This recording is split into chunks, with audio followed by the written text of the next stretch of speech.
Hi everyone, welcome back. Sorry guys, I had some technical difficulties.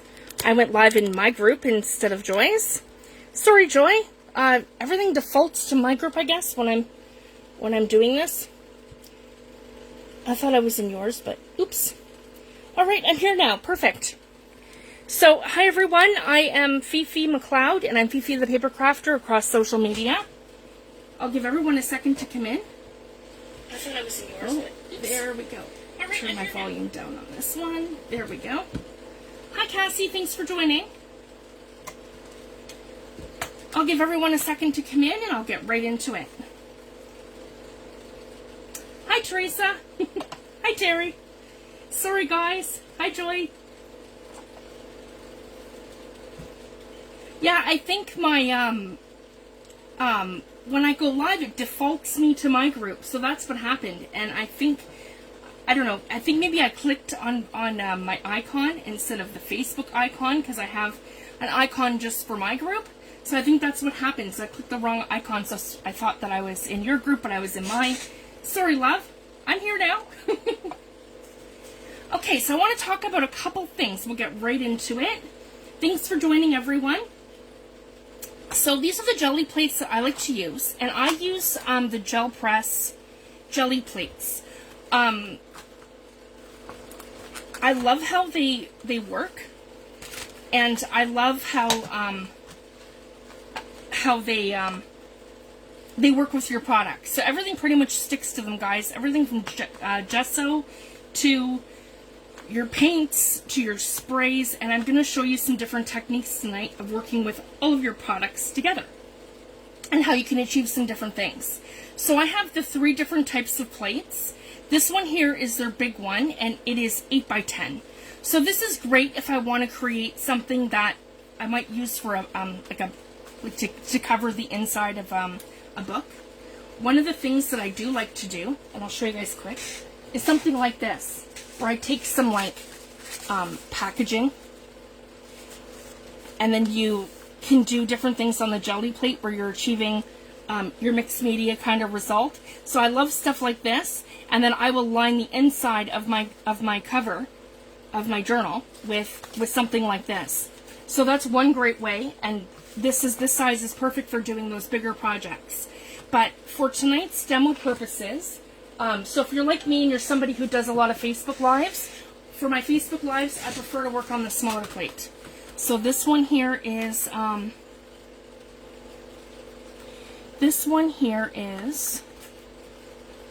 want to say 5 by 7, I think. Yeah, sorry guys, I just can't see that. This one here is, yep, 5 by 7.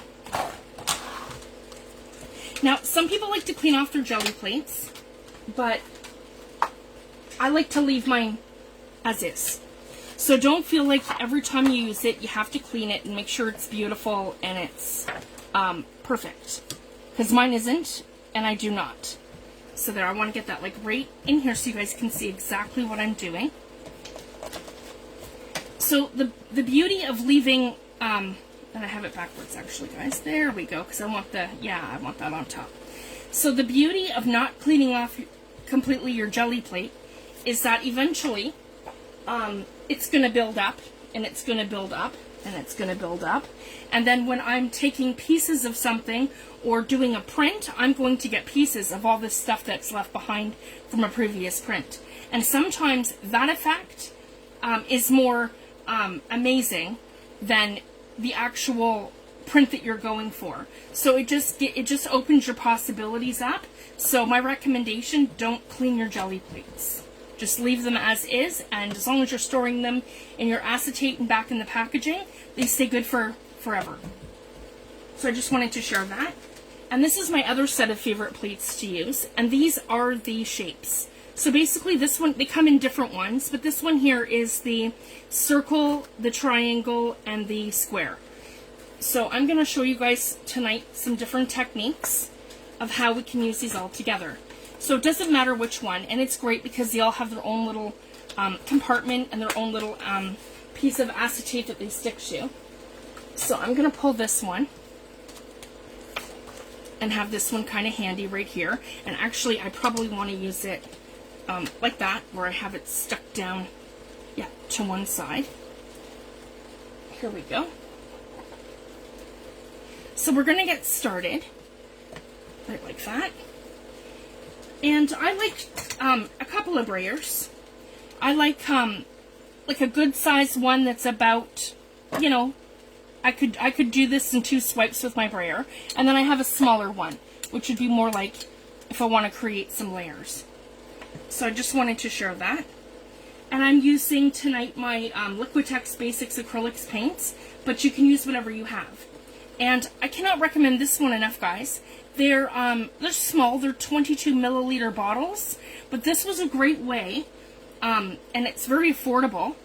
I bought the Liquitex pack of 48, so it was a great way for me to be able to sample a ton of their colors without investing in the full 8.5 milliliter or you know, the bigger containers of them.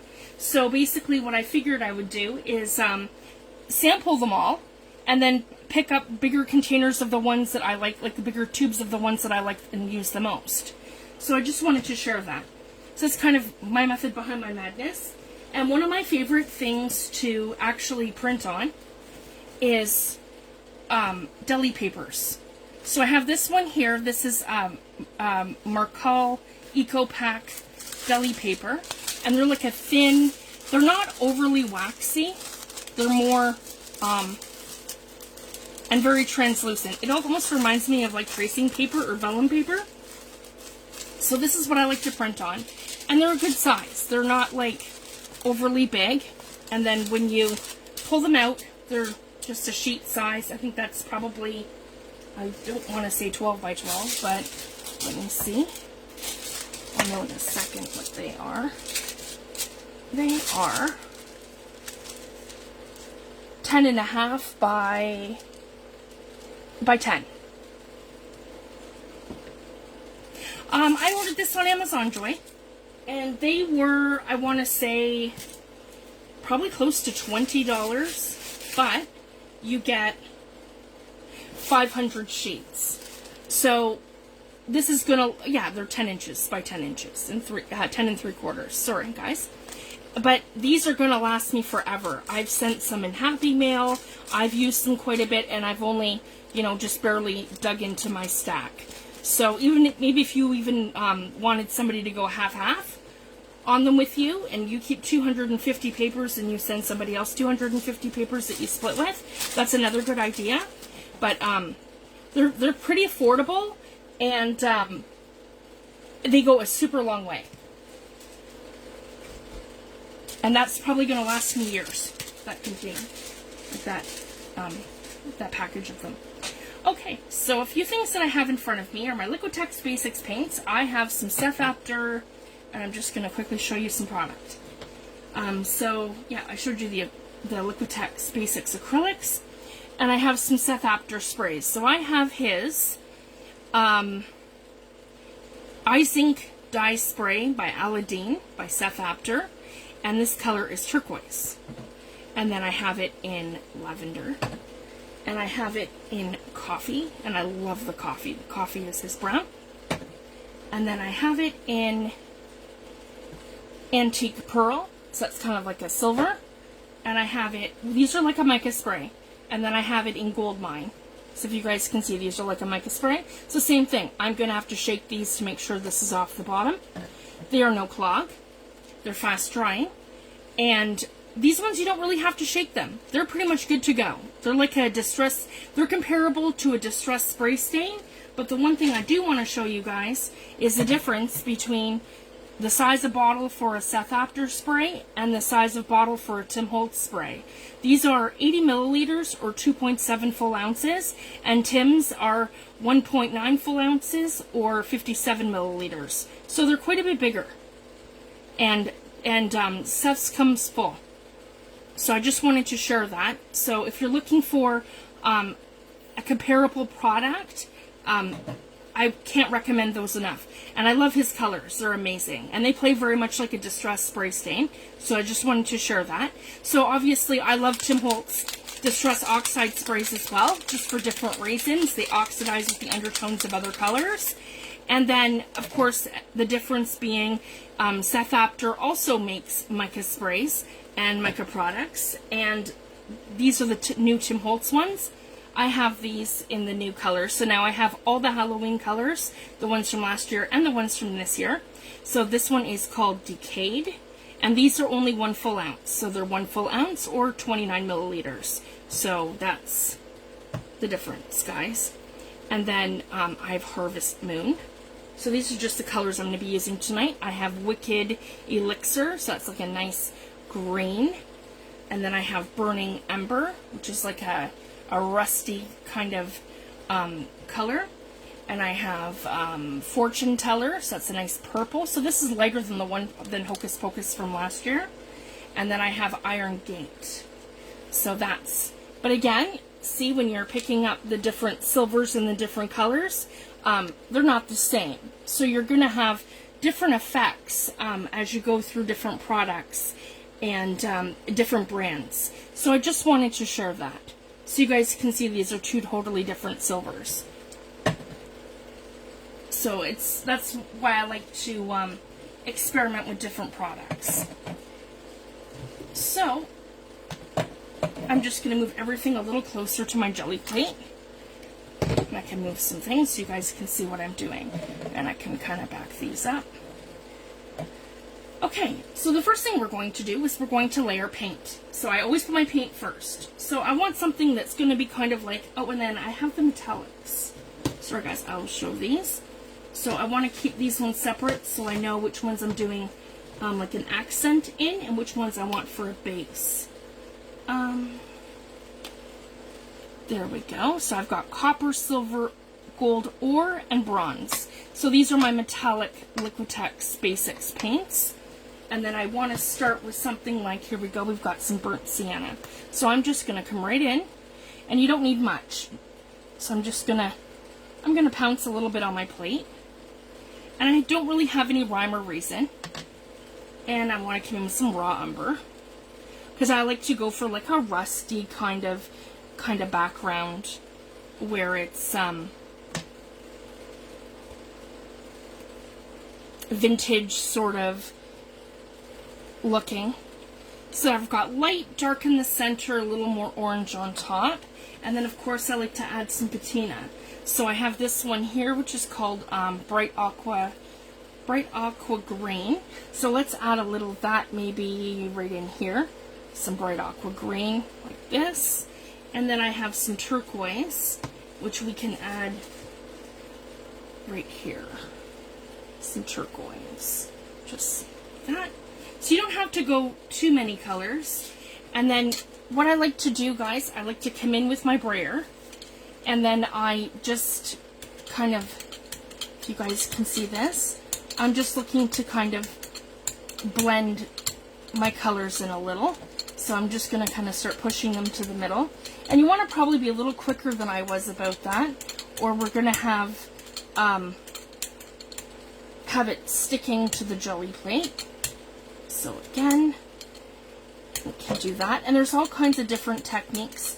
You can move your, I've seen Darcy doing this thing where she takes her brayer and does kind of one of these with her colors. So that's a great way to kind of mix it back and forth. And then based on some different techniques and stuff that she's seen, or you can take your brayer and come in, and do you see how I've done that, where I'm getting a different kind of texture by pulling it in all sorts of different ways. And by doing that, we mix it so that we're able, when we pull our print, if you guys can see this. So I'm just going to do shiny side down just to start us. Here we go. Just keep this separate. So again, I'm going to come right to the top, and I'm just going to do this and get ready to pull our layer. And I'm going to take the big one and give it a good, there we go.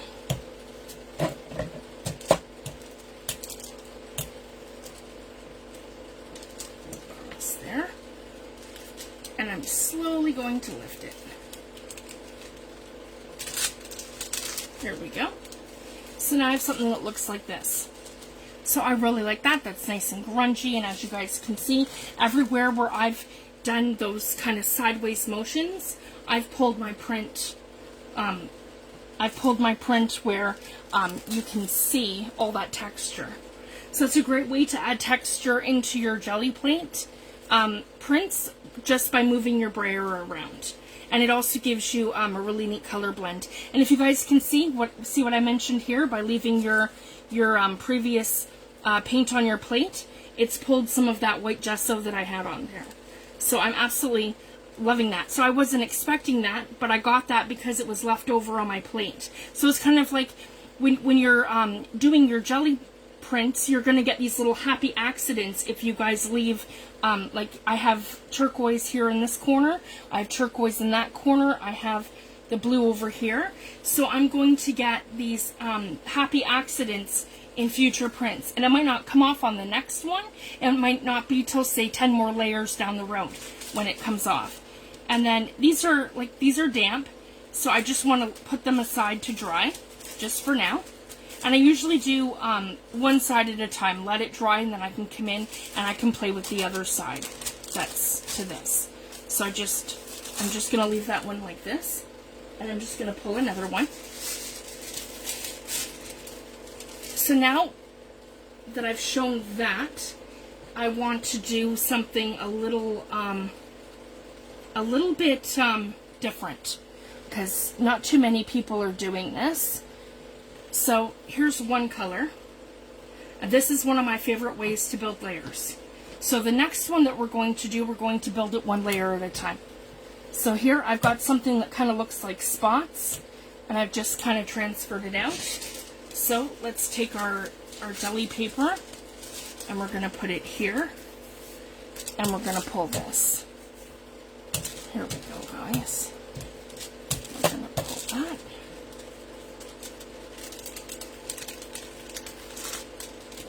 There we go. So this is our end result. We have just some superficial layer, and it's kind of grungy. So that's for our first layer.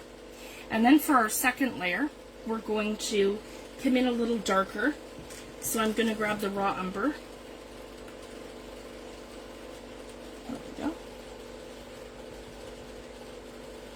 And get more of a splotchy. And I'm going to use the smaller one. Here we go. And I'm just going to push it and move it around so I have more of a solid surface. And then I want to slow down. So now the goal is to let the paint dry to the jelly plate. So now I have my smooth surface. I've only used a little bit of paint, so I'm going to get all kinds of translucent places. So it's not thick on the jelly plate, it's very thin. And then we can slowly now add bits and pieces as we go. So this is one of my favorite methods for working with the jelly plate. And once you have that layer of acrylics down, then we can go and start going into our sprays. So now I've already got my raw umber, so let's do something like turquoise. So now I want to come in with Seth Apter's Eyes Ink Sprays in Turquoise, and I'm just going to give it a little bit, like this.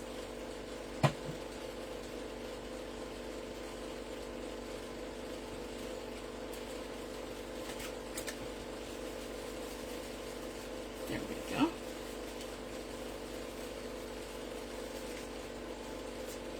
And then I'm going to take this same piece, and because this is a small layer, this is pretty much dry, and then I'm going to come in and I'm going to pull it.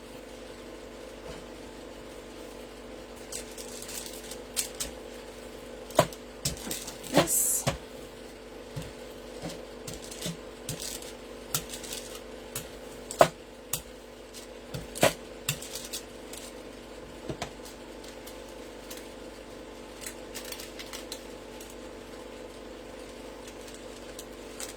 Okay, and this is the next layer here.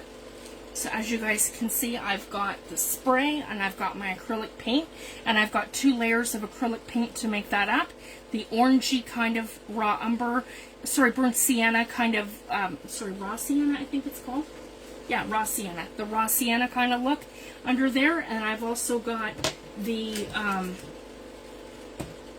burnt umber because it's darker, and then I've got now turquoise on top. So now what I want to do is just kind of leave this to dry, and so we're going to go back in with this one. So it's not going to matter if it's completely dry. I'm just going to put this kind of over here to the side, right like that, because we're gonna use this again to pick up the next layer. So we're just kind of building. So now that I've got it nice and dark and I've got my turquoise in there, I want to come in with a lighter color. So let's come in with maybe some light pink. I have some like rose kind of color, which is, it's a neutral color and it's not overly light or dark, so just a tiny bit. And I could even, if I wanted to, guys, I could come in with one of my, let's do this one, my Tim Holtz stencils. So I can just kind of, probably should have just picked it up. Okay, so I've got some smearing there, and we will come over here, and we will put it down over this one. So I'm just going to kind of drag it over. So we have it kind of on this side. There we go.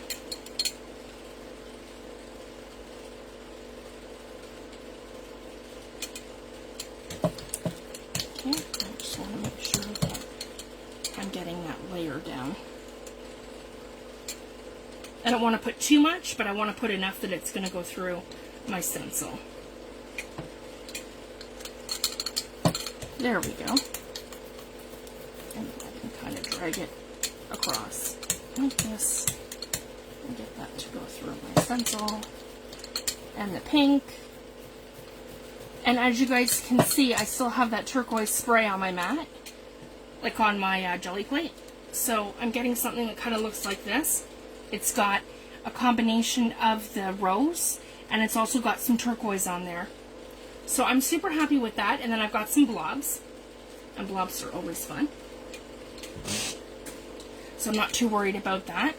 And then if I wanted to, guys, I have these really great little mixed media tools, and I'm going to show you. So sometimes it might be a little overwhelming, and you might not like something so...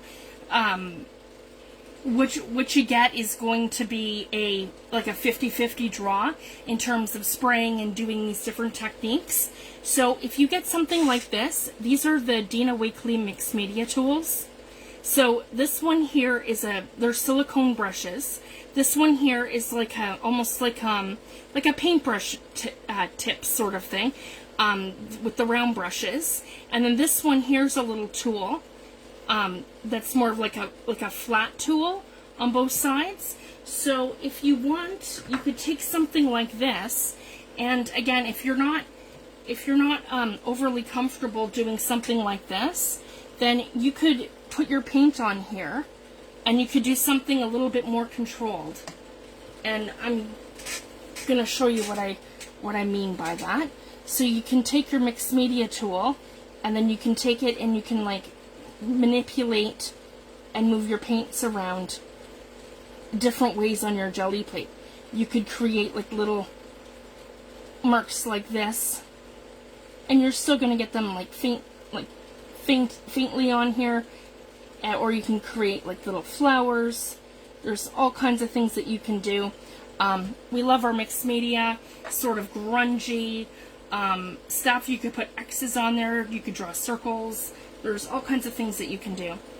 And so now what I want to do with this, I want to grab some more spray. And let's grab a mica spray this time. Let's see what I have here.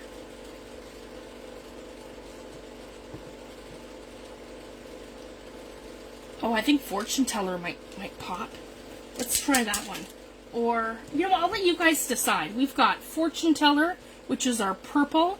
We've got Wicked Elixir, which is our green. And we have, for this one, or where's the other one? Or Harvest Moon. What color would you guys like to see? I'll take the first answer. Harvest Moon, Wicked Elixir, or the Fortune Teller? The green? Okay. The Wicked Elixir. Alright. So I'm going to give this a really good shake. I haven't used these yet. So these are the mica stains by Tim Holtz, and they're seasonal. And these are his set 3 and 4 of his Halloween collection. Here we go. And same thing, guys. I just like to do a little flick of the wrist. So just a little bit here. There we go. Just to give us a little bit of mica stain. And maybe focus it in the center. And Joy mentioned she wants to see purple. So we could take some purple.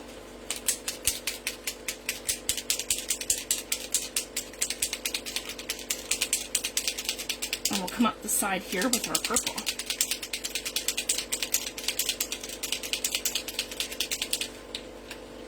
Right like this.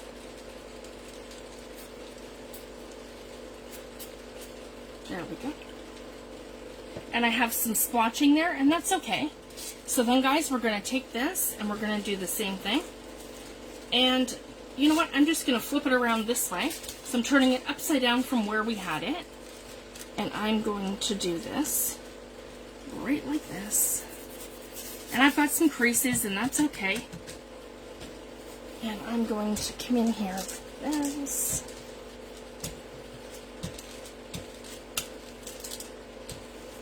So we can pick up all of our layers.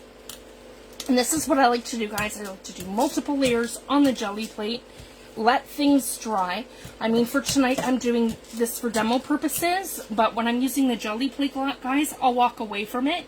So I might do 4 layers. I'll walk away for half an hour, come back, do 2 or 3 more layers. So I've got this like 12 layer thing going on my jelly plate. And then for the top layer, I'll use something really light, like a white layer, to lift it all off. And then you get it takes probably 3 or 4 pulls to take off all the layers, but when you do that, then you're left with parts of other layers. So this is where it gets super fun, guys. So as you can see, I'm getting all kinds of different things. So even though I had little flowers here, my flowers are still all left on the plate. And I got bits and pieces, and I got this really nice milky kind of purple running all the way through, and that's very wet. So I'm like going to embrace that and let it kind of, if you guys can see that, let it like dribble or drip like that. So I'm really happy with that. That is going to make a really neat background. If you guys can see all the textures and the mica and all the things going on, you can see where the gold is. I can see, where the green is, and it's giving it like a gold effect. I have pieces of the flowers here where I've done the mixed media, and then it's just going to keep building and building. So again, I'm going to put this one off to the side, and I want to take, so if I go here, this one here is completely dry, because it does not take these long at all to dry. So this was the first one we did. So now I'm going to take the first one, and I'm just going to put it right on top of here. So that's the first one that we did. And then I'm going to pull my layer. Whoops. Kind of working on an angle, guys, so you can see better what I'm doing, and I'm not hovering over my workstation so you can see. So that's why I'm kind of going at this from an angle, if that makes sense. Alright, then we're going to slowly lift. Here we go. And we are left with something like this. So now I've pulled off that top gesso that I had at the very beginning. That's here, off of the side right here of the jelly plate, just like I had it in this corner here. And then I have all that mica stain in the purple in the fortune teller. And then here's some more of my little flowers that I did. So I feel like I have like some more bits here, but for the next layer, I want to do some more, maybe some more lighter stuff. So let's build it up a little bit. So again, we can bring in our stencil, and I'm just going to situate it this time. I'm just going to put it right here, because I really like this one. Make sure to leave a good stick. Here we go. And I'm going to come in with the rose.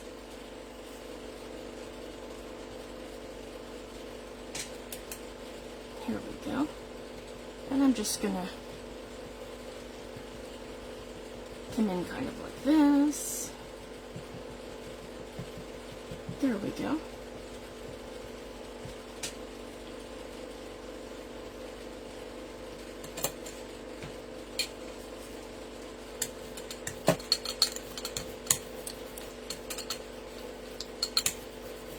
And this one should give it that little bit thicker effect. Here we go. Should get that a little thicker this time. There we go. So I have my florals. And then I want to take this one again and come right back into here. And maybe right at the top where I have the mica, and we'll get the flowers right across here. There we go.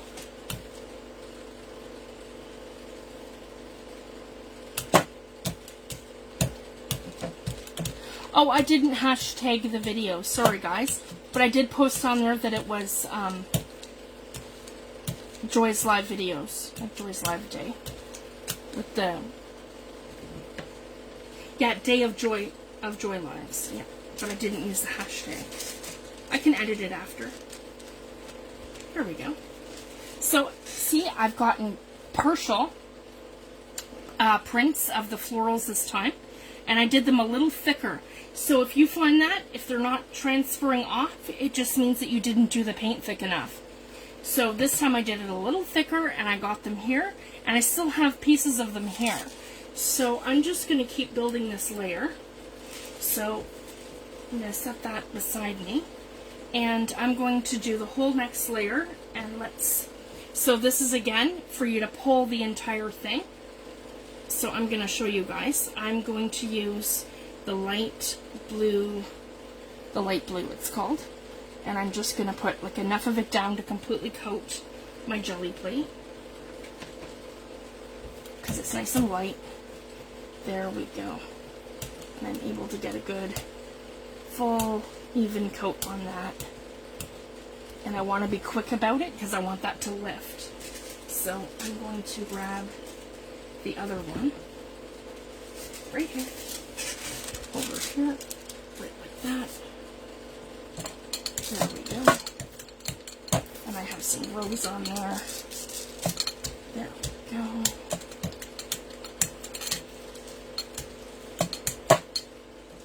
And then I'm able to pull it, and nice and slowly.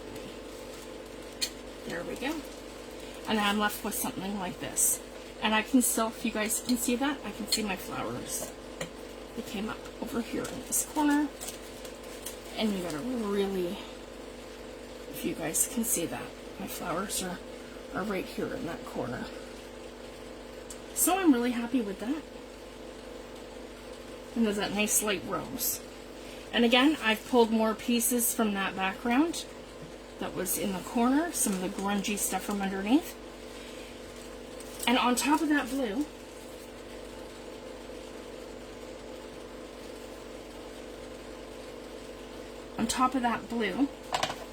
this is a super fun thing that you can do with your stamps. And I want to show you guys this. So this is why I like the small jelly plates, because I use these like a stamping block, and I'll show you guys what I mean. And the best ink to use for this next method is StazOn. So you take your StazOn ink,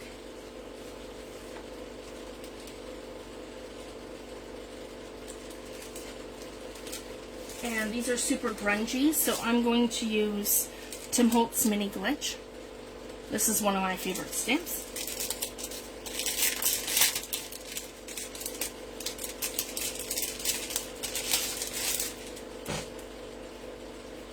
And then we are going to pop one of them out. And I'm going to put it like this. Sorry, I have this. This is kind of like where I'm going to transfer it. So I don't need to have, a base for my actual stamp. I'm just going to take my stamp and go right in like this to my, to my StazOn ink. It just got stuck to me. There we go. Like that. And I'm just going to put down pressure, just lightly.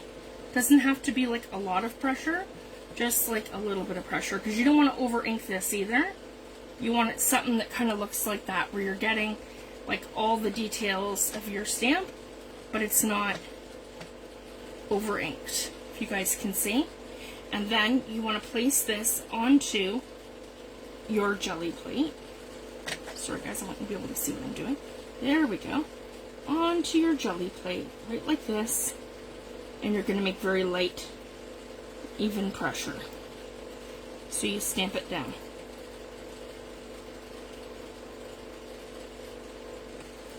So I have something that looks like this.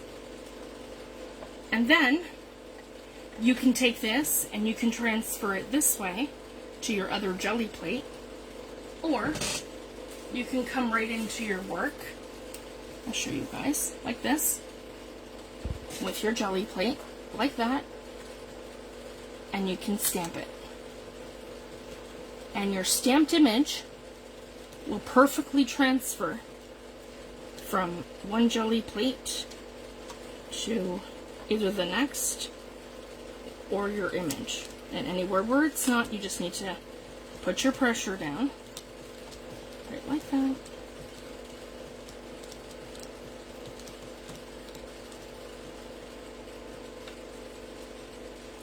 And then we're going to do a lift. If you guys can see that. And I've just missed one little area, but the rest of it's on here. And then I will lift it up to the camera so I show you guys. And again, you can use any color inks. I would prefer StazOn. You need something archival. Ranger archival works, but it smears. I find that the StazOn doesn't smear as bad, but it's still going to be something super grungy. Obviously, if you stamp your work directly, then it's going to have the perfect effect. What this is great for, guys, if you guys can see this, I just reversed my stamp image. So my stamp image looks like this, and then I've reversed it here. So if you're using something like the Tim Holtz hands where they're pointing one way, right? This is how you do it so that they're pointing the other way. So then you can have one pointing this way and one pointing this way using the same stamp. So this is just something really fun that I wanted to share with you guys. And this is one of my favorite methods of using my jelly plates and doing stamping and all kinds of different stuff like this. And then the other thing I wanted to show you guys is something really fun. So we've got some stamping on there. I mean, you can be way more elaborate with that, with the stamping, doing layered stamping and all kinds of different things like that, where you're putting them in between your layers too. That's another thing I like to do. It's just really hard to demo that because you have to let things dry, right? So I have this stamped like this. I could let that dry for about 5 minutes. I could come in and then I could put some more paint, cover up some of it with paint, and leave some of it showing, and then do more stamping and just keep building your layers, just like how we do in our junk journals, right? Where you're putting layers down and then you're covering them, and you're putting layers down and you're covering them. It's the same thing with mixed media. So when you're working with your products, you can say, okay, I really like this, but I don't like this. So I'm going to keep my purples here, but this is kind of plain over here, so I'm going to add some more stuff in. So as you go, you can kind of determine where you want more stamping, where you want more layers of ink, where you want to have stenciling, and don't feel like it needs to be, like your jelly plate, don't feel like it needs to be a one layer and done, right? You can do so many layers, 12, 13, 14 layers, just like we do on our tags. And then these make absolutely incredible backgrounds. and little elements when we're doing collaging and when we're doing things into our like our journals and our art journals. And I can't recommend this paper enough, guys, because it's thin. It's like tissue paper. It's a little thick, well, it's a little thicker than tissue paper, but it collages very much the same way. And as you guys can see this side, it's very translucent. So when you're collaging, this is how I get a lot of really neat background elements and things. And just by ripping some and or die cutting it or just layering it different ways. So it's just so much fun to add that extra element to your work and even your mixed media pieces. So I just wanted to share that. So these collage papers go a very long way. I would probably get 4 projects, like 4, maybe 2 art journal pages or 3 or 4 projects out of a full sheet. So they do. And then, you know, just depends on what you're working on. So if you want something more grungy or more shabby chic, just be selective about the colors you're using, the palettes you're using, and how you're layering your stamping and different things. So again, that's just one stamp. And then so to show you the difference, so same thing, I can just ink this up and then come right in with that. And this is from Tim Holtz Mini Glitch. And I'm going to put this, so did it backwards, yeah.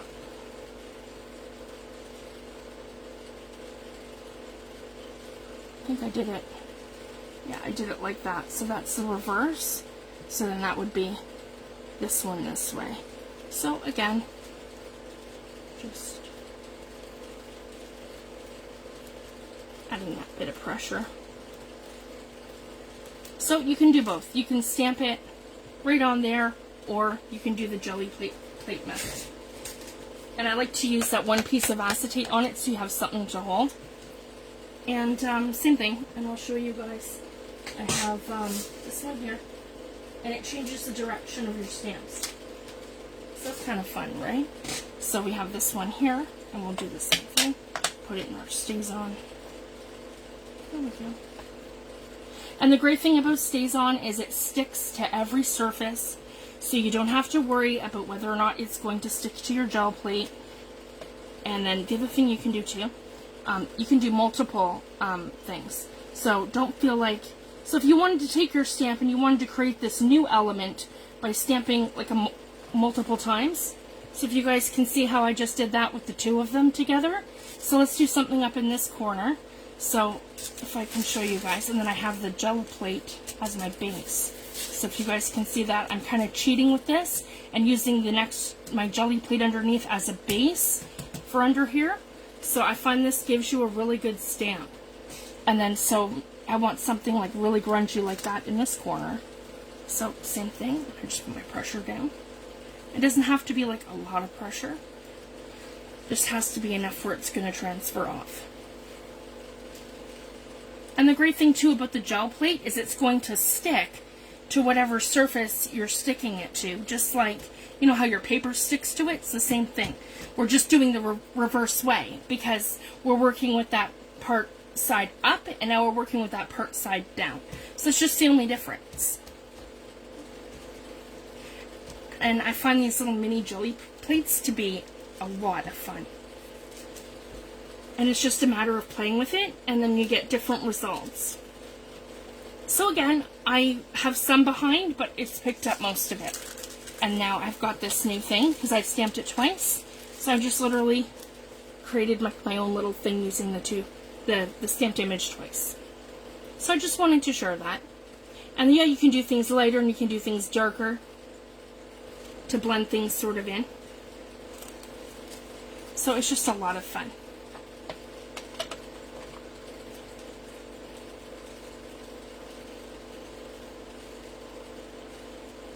Does anyone have any questions or anything?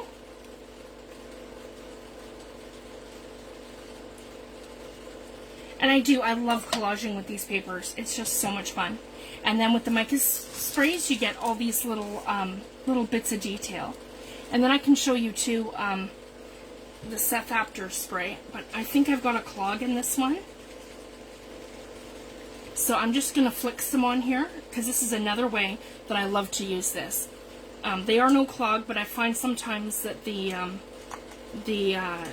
mica ones, they do clog a little bit. So I just, to prevent that, I like to use it like this, where in my big bottles, I'm taking, this is one of my favorite ways to use this. And it goes a long way. So, just to give it something extra. So if you feel like you're missing something, doing different sprays and splatters, it's just a lot of fun. So as you can see, that gives it a whole different grungy element. And you can do the same thing with your picket fence, with the white one. That's my favorite way to use picket fence too, is just to take your spray part out very carefully and just flick it around so that you get like all these little splatters. So I just wanted to share that. So that's what I like to do. And then of course with your gel plate, it is a jelly plate, so you can do the same kind of thing, guys. So if you just wanted to, you know, oh, I want some purple here, right? I'm gonna move that over a little bit. So if you do the whole, I just want a little bit of purple here, I'm not really liking that. This is another great way where you're not committing. So you're not committing to that huge jelly plate, and you just wanted to add, like, say, just a little bit of something, then you can just come and add your little bit of something, right? Like there's just, you know, a little splatter, no big deal, right? And then we can just kind of build on that and push it around. So you can see, okay, that's the area where I want to add, I want that something extra, right like that, see? So it's another fun way of getting controlled spraying, and see, and now I've got tiny little splatters. So I can come off this one, and I can, am I dripping? I love the drips. Nope. So I'm happy with that. But then for this one, I can say, oh, I feel like there's not enough purple in the other corner, which there probably isn't. If you guys can see, it's mostly green and really dark down here. So let's take this. We've got some mica spray on here, and it's just a great way to still get a sprayed effect without committing to actually spraying it. Because I've had a lot of people say to me, you know, that they're really intimidated by the sprays because it's not controlled, it goes everywhere, and a lot of the time you don't get the results that you want. That's why with the sprays, I either recommend doing something like this where it's controlled, so that you can kind of control where your sprays and spotters are going to be with like a smaller jelly plate. Or what you can also do, if I'm working in an art journal, and I've seen a lady, her name is Belinda, I've seen her do this, where she actually takes a piece of packaging, like a piece of plastic, can be like a plastic lunch bag, like, you know, like a Ziploc bag, something like that, and then she'll spray down her sprays, and then she'll let it drip down the bag, and then she'll take the bag, and then she'll control where she puts it all over her page. So it's another great way to be able to control where your splatters are going. So for me, if I'm just going to take my sprays and I'm going to start inking things up, I do that in the early layers. So that's like my first, say, 2 layers of paint, and then I come in and do some spraying and that sort of thing. Because, again, it's not controlled. I wouldn't do it on a layer where I've already got my ephemera down, if that makes sense. Unless that's the look I'm going for, the whole thing being sprayed or splattered. So I just wanted to share that. Alright, everyone, I think that's it for tonight. I've been an hour. And I've pretty well covered a lot of that. And I'll just recap, guys, so I'll show you guys the layers again. So we just have the one on here. So we have 3 that we did. Right like that. And we have this one here that we did with our stamping. And then we have this one here, with the blue on the same side. The blue, and then we have a little bit of the pink in there. So it's very light. Oh, is that the right side? No, it's not. It's that side. Sorry, guys. And we have this side here. And I got purple here. And that's okay. Oh, and that's the other thing, too. So this is the other fun thing. So if I've got something that isn't fully dry, you can always, like, kind of do one of these, too, guys. So if you got something that's damp and it's not drying, and that's another little hack. And now I've got purple there from here. I've smeared that a little bit. So it's a fun way to kind of play with it. Because when you're in early layers, it's a great way to blend things or to move things off. So I just wanted to share that. And these are great little elements to background layer with, either preliminary or like, you know, when you're 4 or 5 layers into a project. This one's probably closer to a top layer because I really love that, but these ones here would be like bottom layer. So if that makes sense. So like when you're adding like some texture or depending on what you're doing. Alright, thank you so much everyone. Enjoy the rest of your weekend, and thanks Joy for giving me the opportunity to come live in Junk Journal with Joy. Thank you so much everyone, and choose joy. Have a great night everyone. Bye.